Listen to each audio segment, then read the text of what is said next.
Good morning. This devotion is for December 23rd, so we are just days away from Christmas. And this is the last devotion on Messianic prophecies.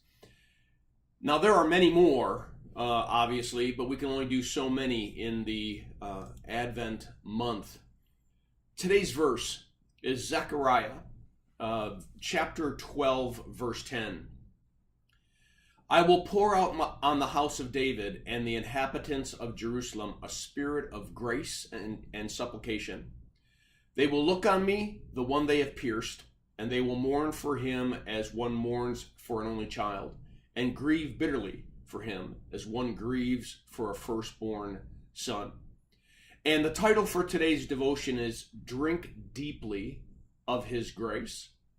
Now, the latter part of that verse, obviously, is a messianic prophecy about Jesus' death. But I want to focus on the first part this morning. I will pour out on the house of David and the inhabitants of Jerusalem a spirit of grace. So here we are a day or two in front of Christmas. And I've been thinking as I'm preparing messages for tomorrow, Christmas Eve, and the next day, Christmas Day, what is it that a pastor wants to get across? I mean, look, it's the same story. It's the same historical event retold every year. Christmas comes every year. But I think the question is, do we come to Christmas? I mean, it may come and go, but the question is, do we come to Christ? Do we take a moment to look inside that manger and ask ourselves some critical questions? I mean, some have tried it in song, a modern day song, Mary, Did You Know? Ask these amazing theological questions of, Mary, did you ever ponder who it was that you were holding in your hands? What child is this? A well-known Christmas hymn is trying to raise some of the same questions. Who is this Christ child? And if this is a way of God reaching out to us, why did he do it this way? Why in some child in a barn, in a stall, and laying in a trough where animals eat?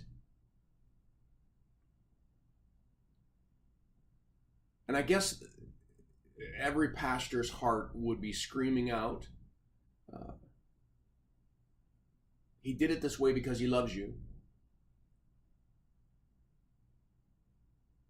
God wanted there to be no mistake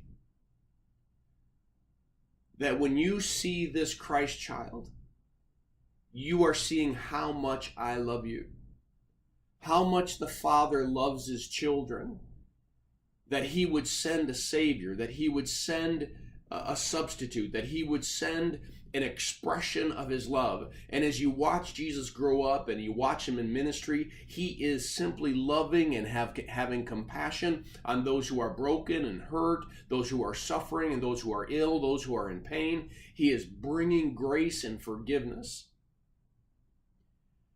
Jesus is the very pouring out of God's grace upon us.